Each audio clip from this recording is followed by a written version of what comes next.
교회 수양관 밤나무에서 작년에 대략 15말 정도의 밤을 수확하여 온 교회가 함께 나누어 먹었습니다. 그런데 올해는 작년에 5분의 1 정도밖에 안 되는 작은 양을 거두어서 일부 성도님들만이 맛을 보았습니다. 안타까운 일이었습니다.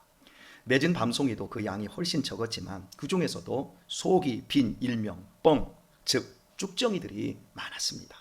하지만 밤알이 굵고 맛은 기가 막히게 좋았습니다.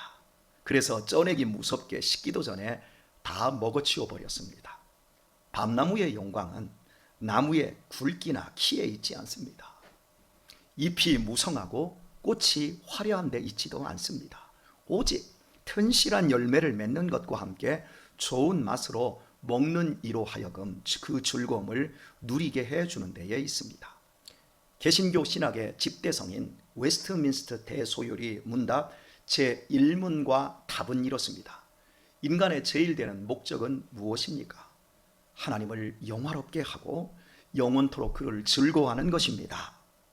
인간 삶의 목적은 대단한 업적을 이루는 것이나 큰 성공이나 큰 치적을 이루는 것에 있지 않습니다. 오직 하나님으로 인하여 즐거워하고 행복해하는 인격적인 삶에 있습니다. 왜 그럴까요? 인간은 피조물 중에 유일하게 하나님의 사랑과 하나님의 기쁨과 하나님의 교제의 대상으로 창조되었기 때문입니다. 하나님이 세상을 이처럼 사랑하사 독생자를 주셨으니 이는 저를 믿는 자마다 멸망치 않고 영생을 얻게 하려 하심이니라. 이 말씀과 같이 인간은 영원한 생명을 노력도 없이 하나님의 일방적인 선물로 받았습니다.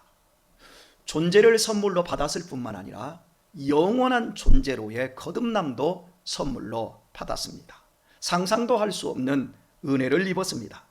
하나님의 사랑은 좋은 시절 지나가면 없어지는 일장 춘몽 같은 허망한 사랑이 아닙니다. 절대적인 사랑, 영원한 사랑입니다.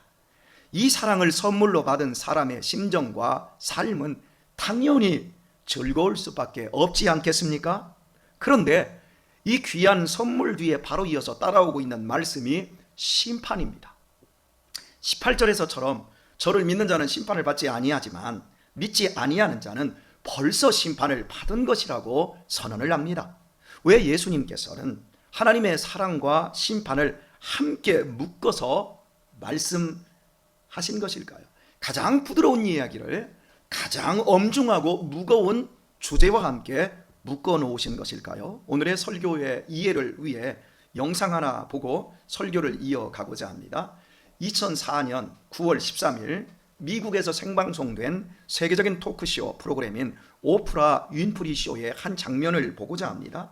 이날 방청객 276명 전원이 현재 시가로 6천만 원이 넘는 자동차를 선물 받는 깜짝 이벤트가 있었습니다. 방청객 중 한두 사람만 이렇게 뽑혀서 행운을 얻으리라는 예상을 깨고 방청객 전원이 한 명도 빠지지 않고 엄청난 선물을 받게 되었습니다. 그 영상을 한번 보도록 하겠습니다. 한 1분 한 4, 50초 정도 되는데요. 화면이 좀, 이 화면은 좋은데 유튜브의 원래 화면 상태가 별로 좋지를 않음을 양해해 주시고 한번 보도록 하겠습니다. 예. 방청객 11명이 뽑혔다. 당신들은 이 차 한 대씩을 받을 수 있게 되었다. 이렇게 나온 겁니다. 자, 보세요. 좀 키워주세요. 음량을. 276명 중 11명이 행운을 입었습니다. 경악하며 즐거워하고 있지 않습니까?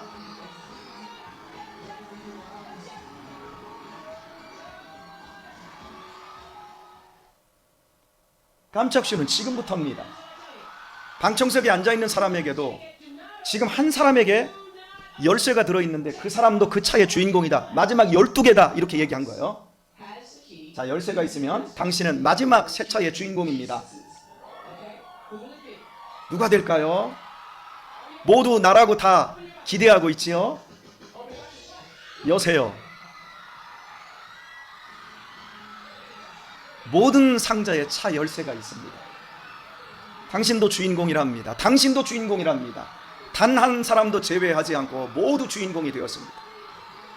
6천만 원짜리 차가야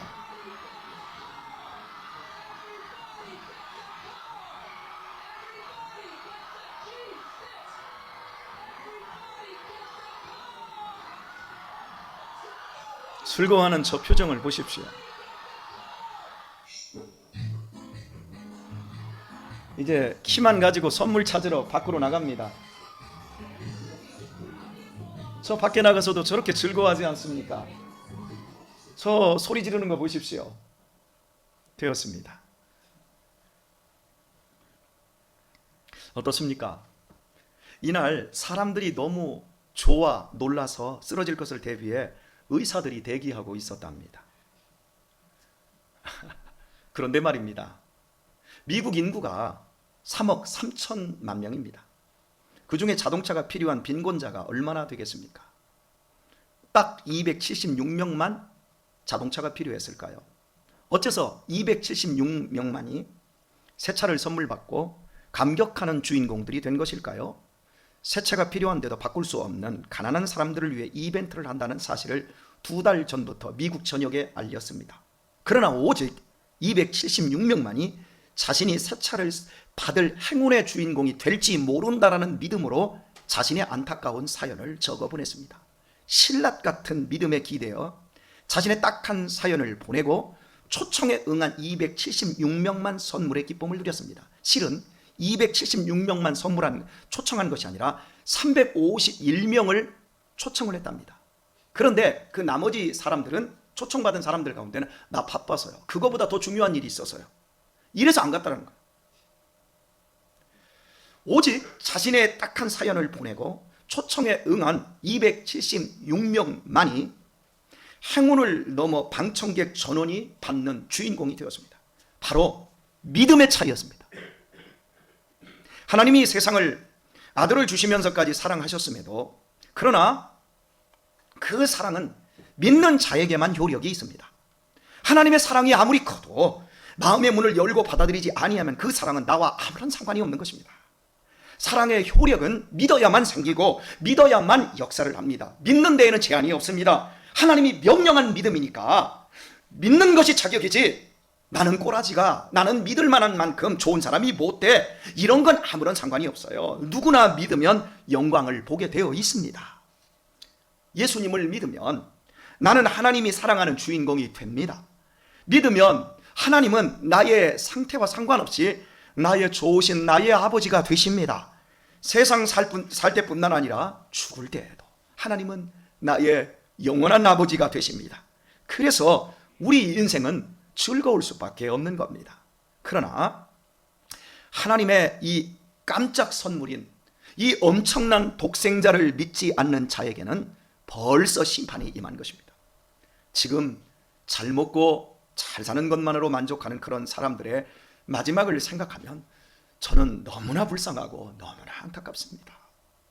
7천만 원짜리 6천에서 7천 사이에 되는 이 자동차를 받아서 대박이 났지만 못 받으면 속이 상한 것으로 끝입니다. 살고 죽는데 전혀 지장이 없습니다. 꿈 같은 선물을 받았어도 17년이 지난 지금 그 차들은 다 녹슬고 똥차가 되었을 것이고 그때의 즐거움은 모두 사라지고 말았을 것입니다. 지나고 보니 꿈같이 사라진 기쁨입니다. 받은 사람이나 못 받은 사람이나 세월이 지나고 보니까 별 차이가 없습니다. 그러나 아들의 피값으로 구원하는 선물인 하나님의 사랑을 믿지 않으면 죽고 사는 것을 넘어가 버립니다. 영원한 버리자 지옥을 벗을 길이 없습니다. 여기에는 영원한 후회와 영원한 비극으로 나뉘어집니다. 십자가에 나타난 하나님의 사랑은 공의적 사랑입니다. 대충 넘어가지 않는, 대충 눈 감아주지 않는, 다시 말해 애누리가 없는 사랑입니다. 아들을 대신하여 심판하시는 한이 있어도 그냥 눈 감거나 넘어갈 수 없는 분, 그분이 하나님이십니다. 하나님으로 하여금 이렇게 무섭도록 심판케 하시는 이유는 바로 죄 때문입니다. 하나님을 떠난 인격적인 삶이 죄입니다. 하나님 없는 행복을 꿈꾸십니까? 하나님 없는 쾌락을 즐기고 계십니까? 하나님 없는 기쁨이 죄입니다. 하나님 없는 성공, 하나님 없는 선, 아무리 선해도 하나님과 상관이 없는 선은 선으로 열매 맺지 않습니다. 하나님 없는 만족, 하나님 없는 양심, 이 모든 것이 바로 죄입니다. 하나님의 세계에 살면서도 하나님을 영화롭게도 하나님을 기뻐할 수도 없고 도리어 하나님을 증오하고 미워하는 세상입니다. 썩지 않을 영광은 버리고 썩어질 영광만을 취하며 하나님을 기만합니다. 바로 불신앙, 그것이 죄입니다. 에덴 동산에서 하나님께서는 선악과를 먹지 말라, 먹으면 정령 죽으리라고 분명히 경고하셨습니다. 이 말씀에 대해 아담과 하와는 먹으면 죽는다라는 사실을 믿었어야 합니다. 믿었을까요? 안 믿었을까요, 여러분? 대답 한번 해보세요. 믿었어요? 안 믿었어요? 믿었다 하면 안 돼요. 처음에는 믿었어요. 이게 중요해요. 이걸 볼 줄 알아야 돼요. 그러나 어떤 경우에도 믿을 수 있는 절대적인 믿음은 아니었습니다. 뱀 속에 들어간 사탄이 죽지 않고 너도 먹으면 하나님처럼 된다고 유혹하자 뱀의 말에도 신뢰, 즉 믿음이 생기기 시작했습니다. 두 가지 믿음이 마음속에서 갈등을 일으켰고 끝내 하나님의 말씀은 버리고 뱀의 말을 선택을 했습니다. 이렇듯 죄의 문제는 믿음입니다. 믿음의 문제입니다. 하나님을 믿되 끝까지 믿는 것이 참된 믿음입니다. 그래서 끝까지 견디는 자만 구원을 얻는다고 요한계시록에서 3번이나 강조되어 있는 겁니다. 믿음으로 시작해서 부인으로 끝나는 경우가 얼마나 많습니까? 가룟 유다도 마찬가지였지요. 영으로 시작해서 육으로 끝나는 경우가 얼마나 또 많았습니까? 하나님이 우리에게 요구하는 믿음은 처음과 마지막이 동일한 하나님을 신뢰하는 믿음인 줄 믿습니다. 또한 죄는 하나님의 사랑을 의심하는 것과 동일선상에 있습니다. 뱀은 묻기를 이 동산에 있는 것은 모두 먹지 말라고 하셨느냐라고 하와에게 모두를 강조했습니다. 모두를 강조했어요.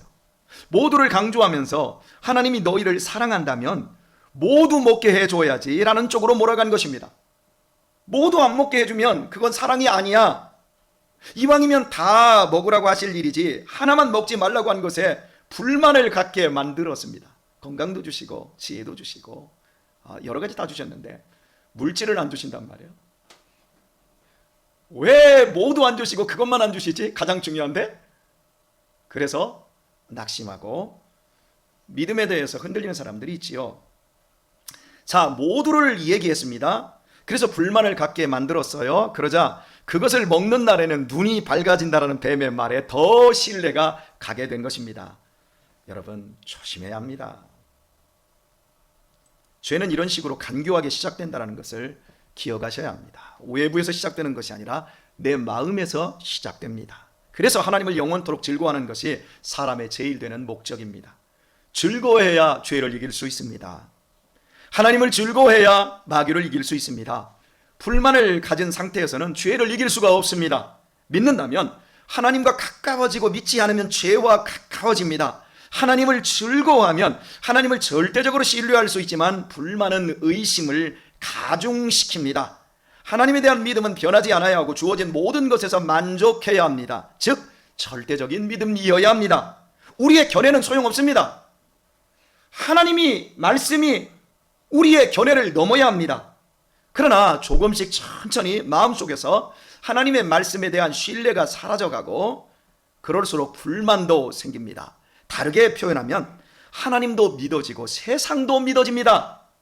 말씀도 수긍이 되지만 세상 지혜도 신뢰가 되어집니다. 아담과 하와가 이렇게 유혹받았고 넘어가서 결국 에덴을 놓쳤습니다.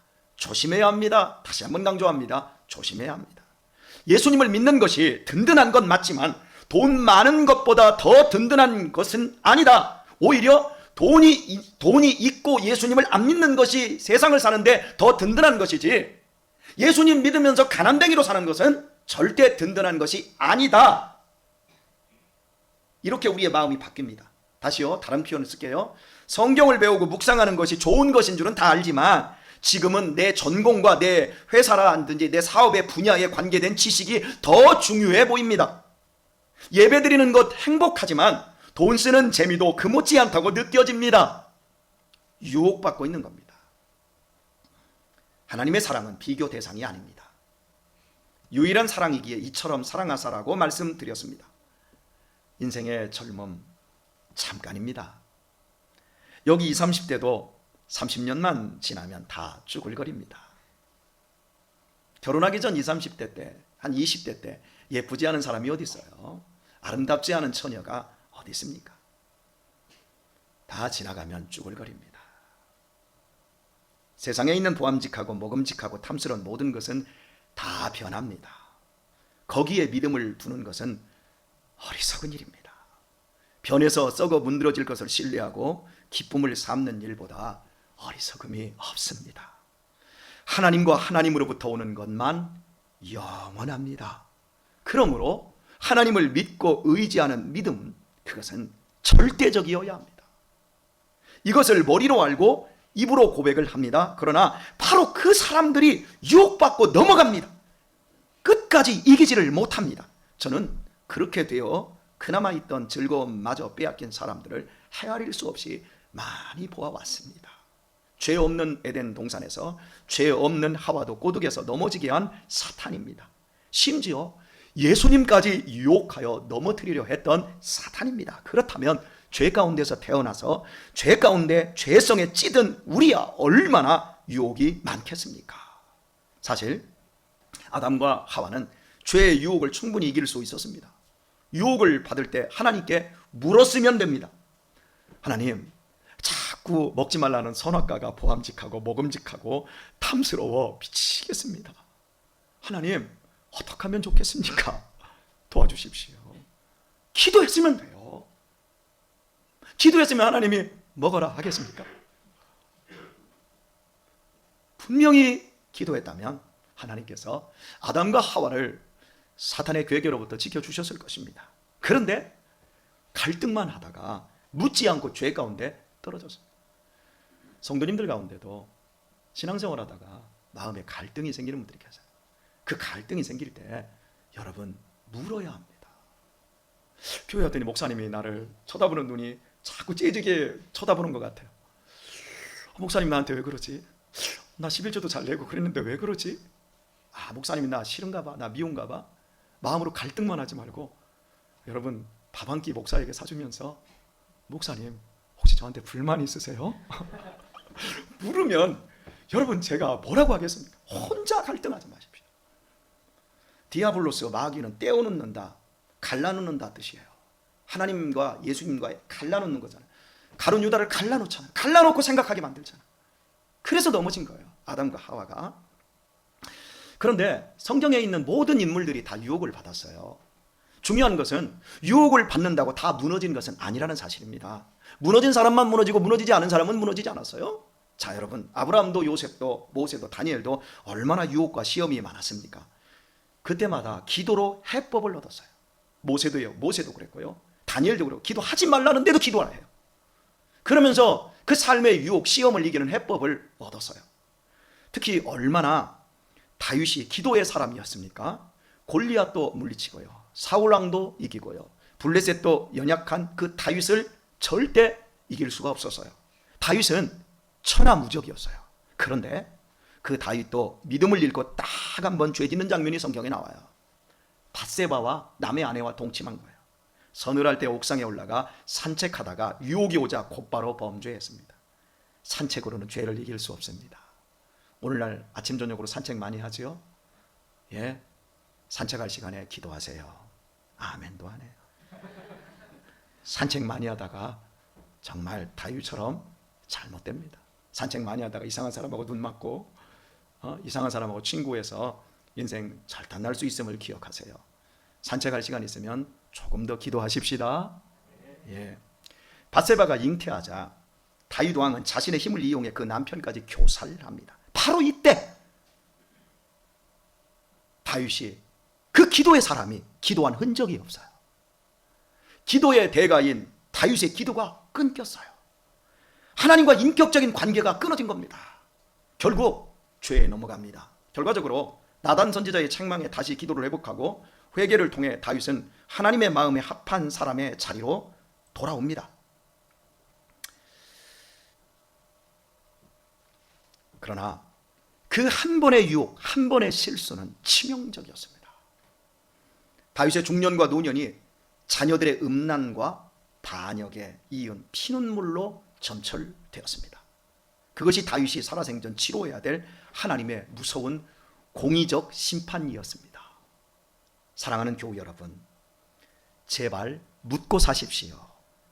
마음속에서 구원의 기쁨이 사라지고 있습니까?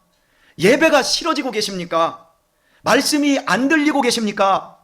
그 자리를 영화 감상과 캠핑과 돈 모는 재미로 대신하고 있지는 않습니까? 유혹받고 있는 겁니다. 없어질 것, 허무해질 것, 그것이 하나님과의 교제를 단절시키고 있다면 분명히 유혹받고 있는 겁니다. 물으십시오. 하나님께 묻고 움직이십시오. 산책을 하더라도 하나님께 묻고 산책하십시오. 놀더라도 기도하고 노십시오. 하나님께 묻고 사람을 만나십시오. 하나님께 묻고 재테크도 하십시오. 그냥 하지 마시고요, 잊지 마십시오. 하나님은 여러분을 인격적 교제의 대상으로 부르셨습니다. 그래서 주님과 더욱더 깊어지셔야 합니다. 그것이 복입니다. 죽기까지 하나님을 즐거워하며 하나님과 가까워지고 하나님을 향한 믿음이 변질되지 않게 하는 것이 최고의 복입니다. 크게 나누어서 하나님을 믿지 않는 인간의 문제는 두 가지입니다. 심판이 있다는 것을 믿지 않는 문제도 있지만 용서하신다는 것을 믿지 않는 문제도 심각합니다. 출애굽 전날 밤에 하나님은 마지막으로 애굽에 있는 모든 집을 돌면서 장자를 심판하시겠다고 하셨습니다. 그러므로 집집마다 양을 잡아 문설주에 피를 바르면 사망의 천사가 그 피를 보고 그냥 넘어갈 것이라 말씀하셨습니다. 이스라엘 집은 제외된 재앙이 아니었습니다. 애굽에 있는 모든 집이었습니다.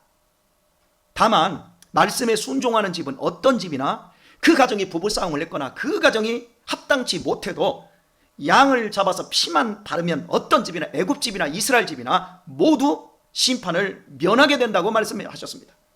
생전 처음 듣는 말씀의 반응은 두 가지였습니다. 절대적으로 믿고 순종한 사람들이 있는 반면, 그러나 사랑의 하나님이 그렇게 잔인하실 리가 없어, 애꿎은 양을 잡을 필요 없어 하고 버틴 사람들도 있었습니다. 6월절은 하나님의 공의적 속성에 대한 믿음 없이는 지킬 수 없는 절기였습니다. 결과는 어떠했습니까?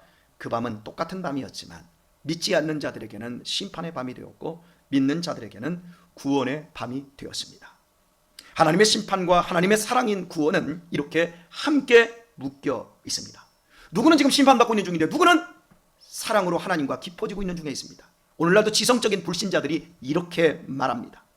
사랑의 하나님이 지옥을 만들어 놓았을 리 없다. 그것은 모두 목사들이 혹세 무민하는 거짓말이다.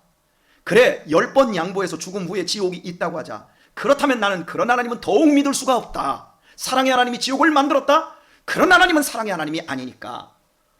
또 이렇게도 말합니다. 혹시 내가 믿음을 갖는다면 지금은 아니다. 지금은 돈도 벌어야 하고 인생을 즐겨야 한다.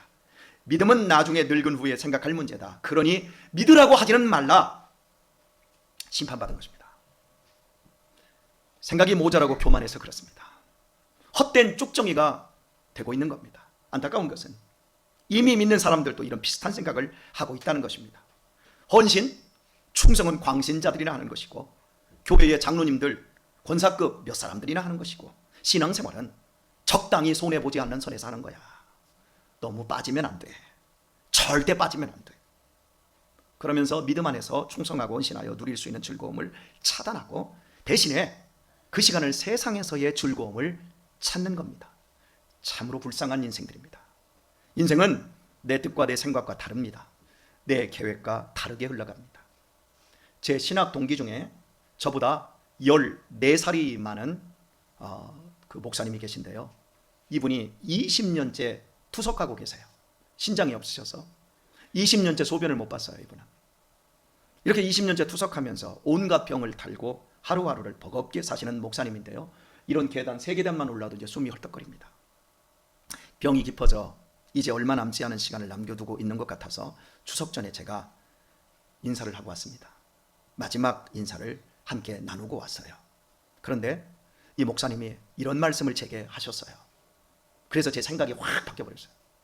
평소에 자신이 죽을 때가 오면 당신은 멋지게 천국으로 이사 가려고 했답니다.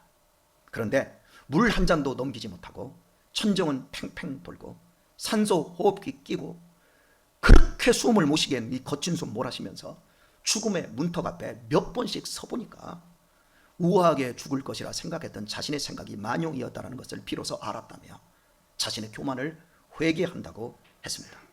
그래서 제 생각이 많이 바뀐 게 이런 거였어요. 병은 깊은 깨달음을 가져다 준다고 말하는 사람은 아직 그만큼 안 아파봐서 그렇지 아프면 정신을 못 차린답니다. 사람이 늙어가는 것은 지혜로 영걸어가는 것이라고 말하는 노인들 역시 그래도 아직 젊어서 그렇답니다. 정말 힘 빠지고 맥 빠지고 수저들 힘도 없이, 그리고 대소변 가려지지도 않고 팬티에다 줄줄 흘릴 정도가 되면 그 소리가 쑥 들어간답니다. 누구에게나 이런 날이 옵니다. 오늘 여기 시퍼렇게 젊은 사람들, 여기 어린 아이들도 머지않아 다 이런 날 와요. 여러분이 아멘을 안 해도 그런 날은 다 와요. 모든 인생은 하나님의 뜻 안에 있습니다. 그러므로 지금 겸손하게 하나님의 사랑을 믿어야 합니다. 이 다음에 신앙생활 잘할 것이라 착각하지 마십시오. 지금 건강할 때, 젊을 때, 지금 건강한 삶이 무엇인지를 알고 그렇게 살아야 여러분 노년에 정말 고통스럽지 않습니다. 지금 젊을 때 신실하고 성실하고 충성된 믿음을 가지십시오. 거기에 현재와 미래의 구원이 함께 담겨 있습니다. 아담과 하와처럼 마귀에게 유혹받아서 하나님을 즐거워하는 믿음보다 세상이 더 좋은 신앙인들이 많지요. 그런 사람들이 마지막에 무엇을 거둘 것 같습니까? 아담과 하와처럼 쭉정이 인생입니다. 세상은 하나님의 공의적 심판 안에 있습니다. 말씀으로 나를 돌아보시고 하나님께 물으며 더욱 가까워지시기를 바랍니다. 시편 37편은 이렇게 약속합니다. 여호와를 기뻐하라. 그가 네 마음의 소원을 이루어 주시리라. 할렐루야. 즐겁게 신앙생활 하십시다. 하나님의 사랑을 믿고 즐겁게 헌신하며 사십시다. 그것이 행복이며 그것이 지혜임을 인정하십시다. 또한 그렇게 즐겁게 살아갈 때 우리의 인생도 하나님이 책임져 주시고 세상 떠나는 날도 근사하지 않겠습니까? 어느 날 큰 믿음이 갑자기 생기지 않습니다. 늙기만 하면 저절로 지혜롭게 되지 않습니다. 죽을 때가 되면 저절로 믿음이 100배가 되어 용기 있게 죽을 수 있는 것이 아닙니다. 오직 하나님을 영화롭게 하고 즐거워하는 바른 삶의 축적들이 쌓이고 쌓여서 결실될 뿐입니다. 오늘의 말씀을 맺겠습니다. 앞에서 광고한 것처럼 다음 주일은 추수감사 절기로 지킵니다. 우리 인생에서 최고의 감사절이 될 수 있도록 이번 한 주간 그 어느 때보다 하나님을 신뢰하시고 하나님을 즐거워하도록 하십시다. 부디 지혜로운 크리스찬으로 우리의 남은 육신의 때가 더욱 튼실하게 연골 수 있기를 예수님의 이름으로 축원드립니다. 예.